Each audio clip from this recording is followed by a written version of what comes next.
नमस्ते दोस्तों, आज हम बात करने वाले रिस्क क्या होता है इन्वेस्टिंग में। मैं सिंपल लैंग्वेज में आपको समझाने वाला हूँ। इन्वेस्टिंग का नाम आते ही सबसे पहला वर्ड जो सुनने में मिलता है वो है रिस्क, और ज्यादा लोग इस वर्ड से ही डर जाते हैं। लेकिन प्रॉब्लम ये है, लोग रिस्क को समझे ही नहीं पाते। आज तुम सिंपल लैंग्वेज में समझेंगे रिस्क एक्चुअली होता क्या है और उसको हैंडल कैसे करना है। रिस्क का मतलब सिंपल है, पैसे लॉस होने का चांस। जहां रिटर्न का चेंज होता है वह रिस्क भी होता है, दोनों साथ चलते हैं। जहां रिटर्न्स आपको बहुत ज्यादा मिलते हैं वह रिस्क बहुत ज्यादा होता है, और जितना शॉर्ट टर्म के लिए आप पैसे इन्वेस्ट करते हो उतना आपका रिस्क बढ़ जाता है, और जितने लॉन्ग टर्म में आप इन्वेस्ट कर लेते हो उतना आपका रिस्क कम हो जाता है। क्योंकि लॉन्ग टर्म में अगर आप इन्वेस्ट करते हो तो मार्केट आपका जो लॉस है वो कवर कर लेता है, कुछ महीनों में नहीं तो कुछ सालों में भी कवर कर लेता है।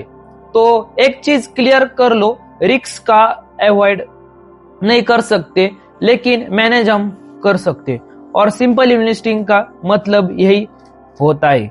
सिंपल समझो, लो रिस्क लो रिटर्न मिलता है और हाई रिस्क हाई रिटर्न मिलता है। लेकिन मेरे को ऐसा लगता है कि लॉन्ग टर्म के लिए जाओ, लॉन्ग टर्म बहुत बेस्ट है। एग्जांपल के लिए सेफ ऑप्शन है स्टेबल बट स्लो, और रिस्क ऑप्शन है fast but incredible. Balance important है और हैबिट भी इंपॉर्टेंट है और डिसिप्लिन भी बहुत इंपॉर्टेंट है।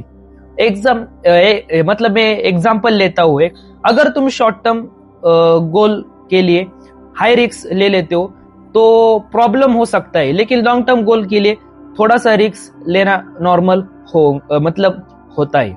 सबसे कॉमन मिस्टेक है, या तो लोग भूल जाते रिस्क नहीं लेना या बिना समझे ज्यादा रिस्क ले लेते।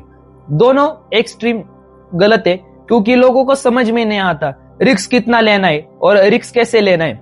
मेरे को ऐसा लगता है कि आप में जितनी कैपेसिटी है उसमें उतना ही रिस्क लो। आपके इमोशंस ऊपर नीचे नहीं होने चाहिए, क्योंकि अगर वो हो गई तो आप में बहुत प्रॉब्लम आ सकता है। बेस्ट अप्रोच क्या हो, मतलब मैं आपको एक बेस्ट अप्रोच देता हूं। अपने गोल देखो, अपना टाइम देखो, उसके हिसाब से रिस्क लो या लॉजिकल अप्रोच करो। आप में कितना रिस्क लेना है, कितना ले सकते हो, और आपके इमोशंस खत्म नहीं हो सकते। इतना एक बात एक नोटबुक पे लिखो और आप देखो, आपको मतलब एक क्लियर प्लान मिल जाएगा। रिस्क से डरना नहीं चाहिए, उसको समझना चाहिए, क्योंकि बिना रिस्क के ग्रोथ पॉसिबल ही नहीं है, और आपको वैसी ग्रोथ मिल भी नहीं सकती। एक लाइन हमेशा अपने लाइफ में याद रखो, रिस्क प्रॉब्लम नहीं, रॉन्ग रिस्क प्रॉब्लम है। आपको ऐसे उसको कैलकुलेट करना पड़ेगा। अगर तुम रिस्क को मतलब आप रिस्क को समझ लेते हो तो डिसीजन आपका बेटर हो सकता है। अगर तुम्हें ऐसे ही रियल लाइफ फाइनेंस वीडियो चाहिए तो मेरे चैनल को सब्सक्राइब जरूर करना, और हम नेक्स्ट वीडियो में बात करने वाले डाइवर्सिफिकेशन क्या होता है, रिस्क कम कैसे करना है, तो वो तुम्हें नेक्स्ट लेवल क्लैरिटी दे सकता है। मिलते हैं, तब तक के लिए हंसते रहो, खेलते रहो।